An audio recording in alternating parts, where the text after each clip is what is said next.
तो आज के इस वीडियो में स्वागत करता हूं आप सभी जो भी स्टाफ नर्स की तैयारी करने वाले हैं या करने वाली हैं। आप सभी बिहार से पता है कि स्टाफ नर्स की बहाली आप लोग को आने वाली है। ठीक है, तो स्टाफ नर्स की बहाली आएंगी, उससे पहले आपको तैयारी में लग जाना चाहिए। इसीलिए मैं प्रतिदिन 30 क्वेश्चन का आप सभी के लिए टेस्ट ला रहा हूँ। आप सभी देखिए कि आप सभी जीएनएम या बीएससी नर्सिंग किए हो तो आप कितना इसमें सही कर पा रहे हैं। ठीक है, तो चलिए हम लोग यहाँ पे आज शुरू करते हैं नेक्स्ट वीडियो जो कि काफ़ी ज़बरदस्त है। और आप लोग को बताइए कि इसमें से आप कितना सही कर पा रहे हैं, कितना सही नहीं कर पा रहे हैं, क्योंकि आपके लिए काफ़ी ज़बरदस्त तरीके से यह मैं डेली के डेली लेकर इसीलिए आता हूँ ताकि आप अपने पढ़ाई को टेस्ट को देख सके कि आप कितना मजबूत है, कितना अभी आप कमज़ोर है। ठीक है, तो अगर आप 70% क्वेश्चन आप सही नहीं कर पा रहे हैं मतलब आप अभी पढ़ने में कमज़ोर हैं। ओके, चलिए शुरू करते हैं। पहला प्रश्न है, भारत में एकीकृत बाल सेवा कार्यक्रम किस वर्ष संचालन में लाया गया था। हमसे पूछ रहा है कि भारत में जो एकीकृत बाल विकास सेवा कार्यक्रम है किस वर्ष संचालन में लाया गया था। ठीक है ना, हमसे ये पूछ रहा है। ऑप्शन है 1998, 1975, 1949, 1940। तो इसका राइट आंसर क्या होगा, किसके लिए, एकीकृत बाल विकास सेवा कार्यक्रम के लिए कब लॉन्च किया गया, 1975, ऑप्शन नंबर बी। ठीक है, आगे बढ़ते हैं। दूसरा क्वेश्चन है यहाँ पे देख लीजिए, निम्नलिखित में से कौन सी योनि का महत्वपूर्ण उप समानता नहीं है। ठीक है, पूछ रहा है कि योनि से रिलेटेड उप समानता नहीं है, ये पूछ रहा है। ठीक है, उप समानता नहीं है।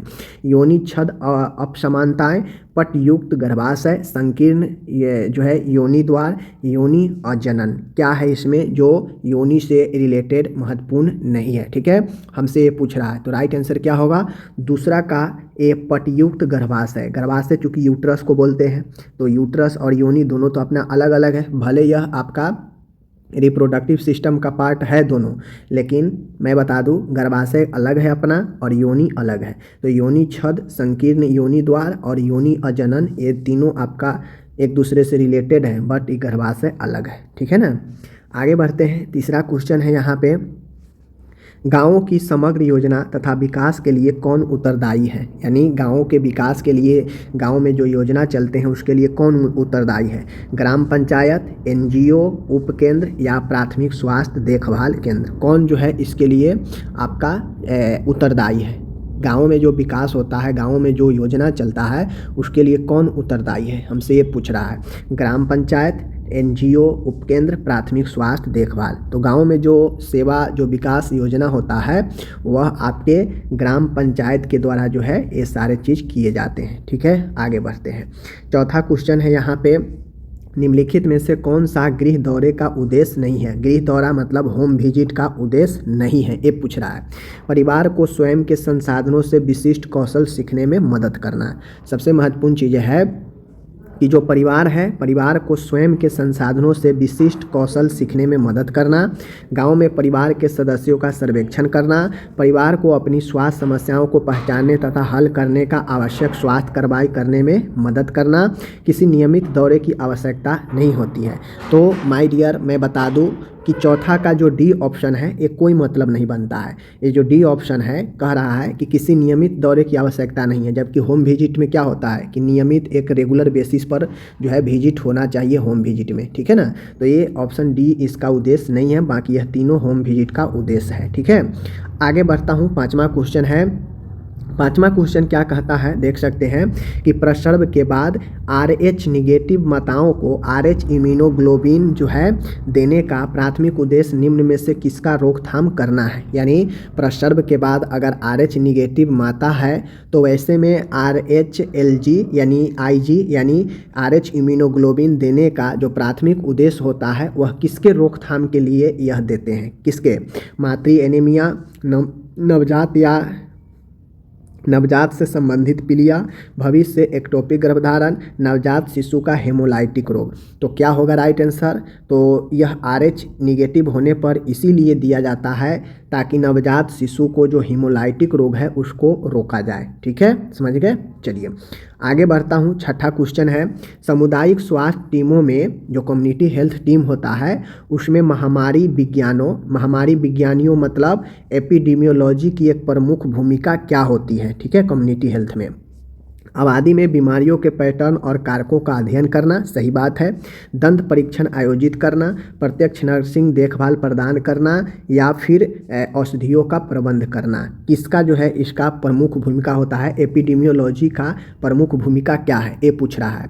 तो राइट आंसर आबादियों में जो बीमारी है उसके पैटर्न और उसके कारणों का अध्ययन करना। आप लोगों को पता होगा, पढ़े होंगे एपिडेमियोलॉजी में। तो एपिडेमियोलॉजी में यही होता है कि जो आबादी है, जनसंख्या है, उसके बीच में बीमारी कैसे फैल रहा है, किन कारणों से फैल रहा है, उसका अध्ययन करना। तो ये अपना ऑप्शन ए सही है। आगे बढ़ता हूँ, 7वां क्वेश्चन यहाँ पे आप सभी देख रहे हैं। निम्नलिखित में से कौन सा सामुदायिक स्वास्थ्य नर्स का प्रमुख लक्षण नहीं है। सामुदायिक स्वास्थ्य का नर्स का यानी कम्युनिटी हेल्थ नर्स का जो है लक्षण, प्रमुख लक्षण नहीं है। कौन लक्षण नहीं है?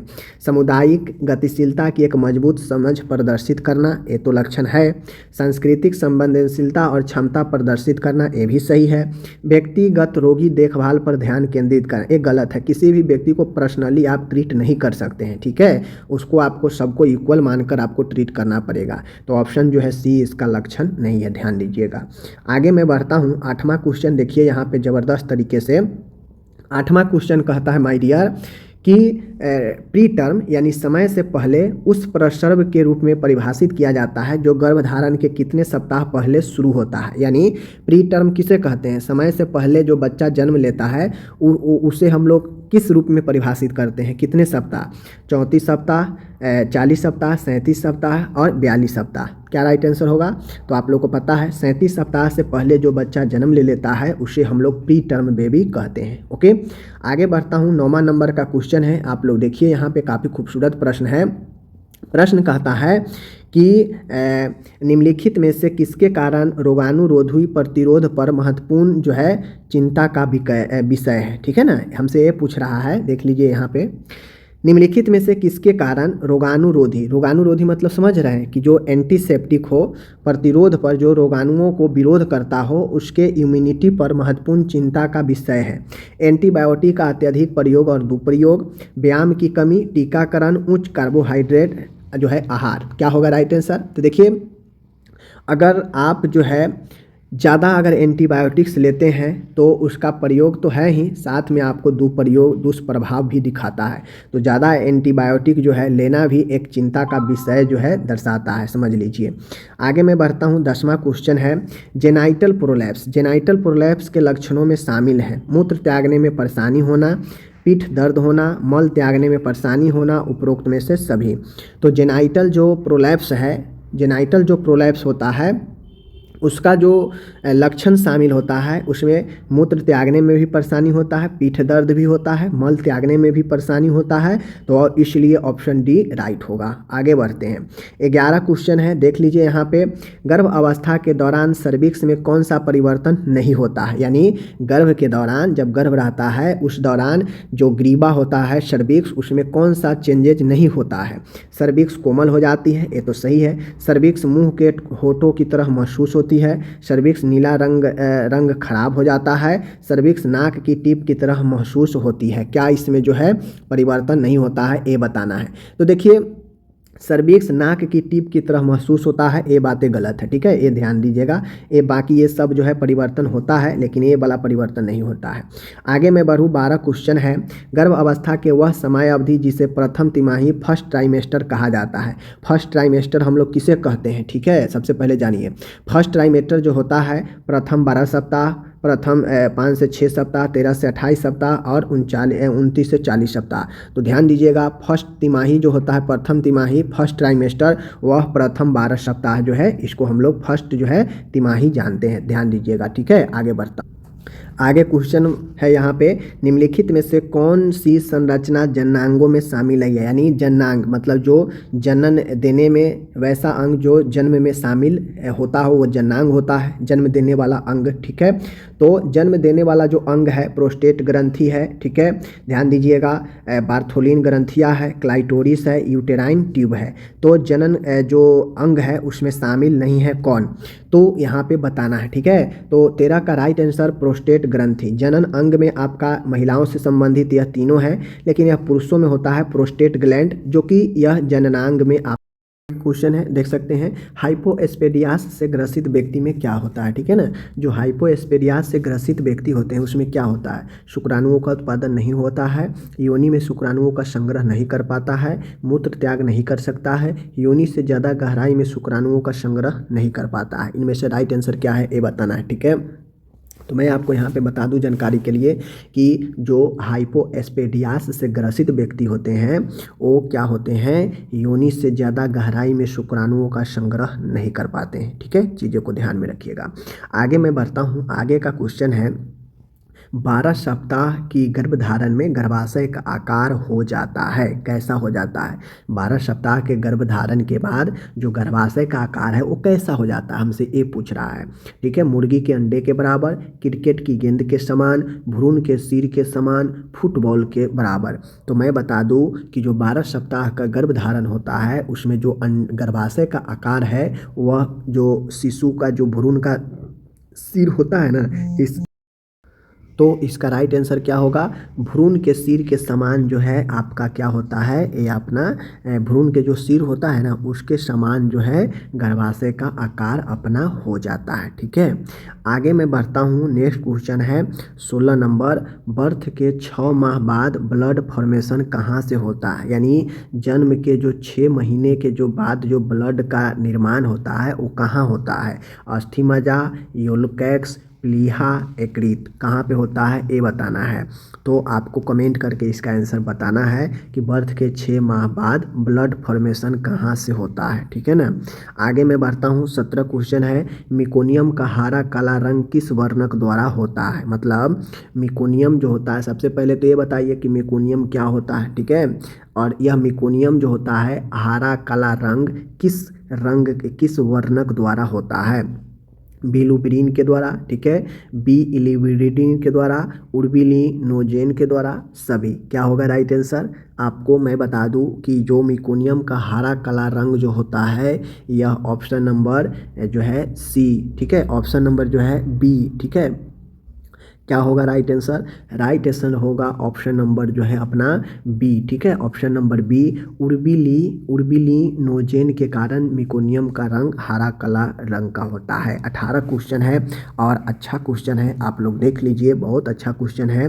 मोर रिफ्लेक्स जो होता है, मोरे रिफ्लेक्स जो होता है, ये मोरे रिफ्लेक्स का डिसअपियर होता है, मतलब मोरे रिफ्लेक्स डिसअपियर होता है, कब होता है ये क्वेश्चन बताना है। ठीक है, 8 माह, 10 माह, 12 माह, 14 माह। तो मोर रिफ्लेक्स जो होता है यह डिसअपियर होता है कब ये बताना है। ठीक है, right answer option number C, 12 महीने में। ओके, आगे मैं बढ़ता हूँ। 19 नंबर का क्वेश्चन है, 1 वर्ष के बच्चे को प्रतिदिन कितनी ऊर्जा कैलोरी की आवश्यकता होती है, मतलब 19 वर्ष के बच्चे हैं तो प्रतिदिन कितनी ऊर्जा की आवश्यकता होगी, 500 kilo calorie, 1000 kilo calorie, 1500 kilo calorie, 2000 kilo calorie. तो right answer option number B, 1000 kilo calorie. ठीक है, ध्यान रखिएगा।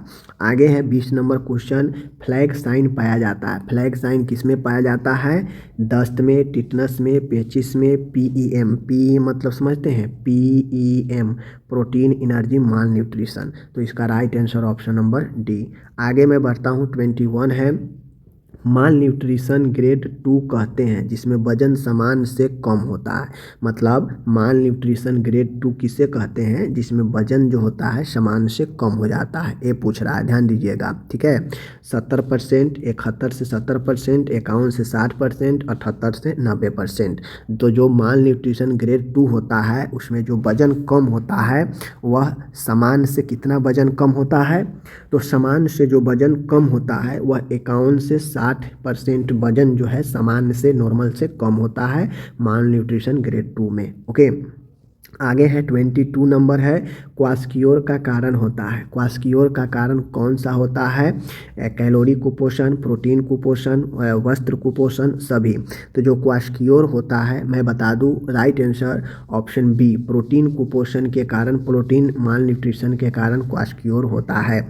23 नंबर का क्वेश्चन है, अच्छा क्वेश्चन है, एबीजी में सामान्य CO2 कितना होता है। ठीक है ना, एबीजी आर्टेरियल ब्लड गैसेज जो होता है इसमें CO2 का कितना होता है, समान, नॉर्मल, इतना से इतना, इतना से इतना, इतना से इतना, इतना से इतना। तो मैं बता दूं कि जो एबीजी में समान CO2 जो होता है वह होता है ए, ठीक है ना, 6.35 से लेकर 6.45, ठीक है। तो इस चीज़ को आपको जो है ध्यान में करके रखना है। आगे है 24 नंबर का है, एंजाइना पेक्टोरिस के उपचार में देते हैं, यानी जो एंजाइना होता है उसके एंजाइना के उपचार में क्या देते हैं हम लोग, ठीक है। Penicillin, Lasix, nitroglycerin and paracetamol. तो एंजाइना पेक्टोरिस के ट्रीटमेंट में हम लोग उपचार में क्या देते हैं ये हमको जो है यहाँ पे बताना है, ठीक है। तो इसका राइट आंसर क्या होगा, एंजाइना पेक्टोरिस में हम लोग जो देते हैं वो देते हैं अपना ऑप्शन नंबर बी, नाइट्रोग्लिसरीन, ठीक है। ऊपर नीचे हो गया है, देख लीजिएगा। नाइट्रोग्लिसरीन को हम लोग एनटीजी कहते हैं, ठीक है।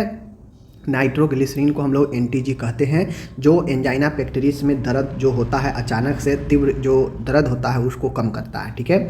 आगे मैं बढ़ता हूँ, 25 नंबर का क्वेश्चन है यहाँ पे, एंजाइना पेक्टोरिस का दर्द लगभग कितने समय तक रहता है। तो जो 25 क्वेश्चन कह रहा है कि एंजाइना पेक्टोरिस में जो दर्द होता है कितने समय तक रहता है। तो देखिए, एंजाइना के मरीजों में दर्द होता है और यह दर्द जो है थोड़े समय के लिए होता है, ठीक है। 3 से 5 मिनट, 6 से 9 मिनट, 12 से 15 मिनट, 20 से 25 मिनट।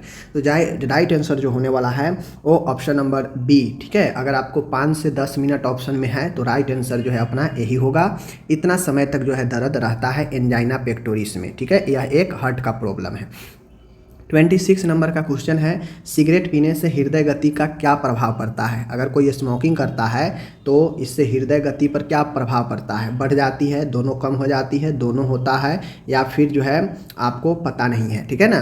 तो सिगरेट पीने से जो हृदय का गति होता है वह गति जो है वह बढ़ जाता है, यानी चूँकि आप सिगरेट पिएंगे आपको समस्या होगा तो हार्ट का जो लेवल रिदम होगा वो बढ़ जाएगा। जैसे ही रिदम बढ़ेगा आपका हार्ट जो है क्या होगा, फेल कर सकता है एक समय। 27 नंबर का क्वेश्चन है, धमनी में देख लीजिए स्पष्ट रूप से, यहाँ आप लोग देख लीजिए, यहाँ पे क्वेश्चन है, धमनी में कितने प्रतिशत रुकावट होने पर उस भाग को रक्त प्रवाह कम हो जाता है। यानी धमनी में कितने प्रतिशत रुकावट होने पर उस भाग को रक्त प्रवाह कम हो जाता है। यानी कह रहा है कि जो आर्टरी होता है उस आर्टरी में कितने % का जो है रुकावट होता है तो ब्लड प्रवाह जो है कम हो जाता है, कितने %, ठीक है। तो ऑप्शन 10%, 25%, 45%, 70%। अगर किसी धमनी में ब्लड के प्रवाह में 10% भी अगर रुकावट आ गया, ऑब्स्ट्रक्शन आ गया, तो समझिए रक्त प्रवाह जो है उसका कम हो जाता है 10% में भी, ठीक है।